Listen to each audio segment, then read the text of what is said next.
তিসির আগে দেবো, তিসি বসে আছে বড় ঢেক পুরো ঝুড়ি ভাজা নেব,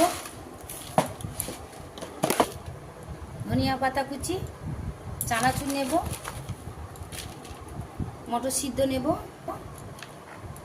এখানে সিদ্ধ ছোলা বাদাম কুচি, আলু সিদ্ধ কুচি, পেঁয়াজ কুচি, এখানে একটু আদা রসুনের এই কাপ, এখানে তেঁতুল টক নেব, বাজারের যে তেঁতুল টক ওটা ভালো না, এটা সুন্দর তেঁতুল, ঘরোয়া তেঁতুল, সাদা হয়ে রয়েছে। তেল সব কিছু নিয়েছি, সরিষার তেল নেব, ছোট্ট একটা সিন্দুর নুন আছে, এটা লবণটা স্বাদ মতো দিতে হবে। নিলাম বাদাম ভাজা নেব, হাতে পাকিয়ে নেব, সব রকম গোটা মশলা, শুকনো লঙ্কা গুঁড়ো আছে একটু নেব। আর আচারটা কিন্তু আমার কেনা আচার, এটা ঘরোয়া আচার না, কেন মিথ্যে বললে হবে না।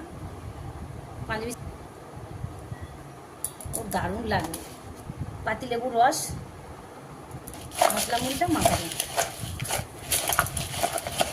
ও পিসি, এ কিন্তু 10 টাকা 5 টাকা দেওয়া যাবে না, এটা 20 টাকা।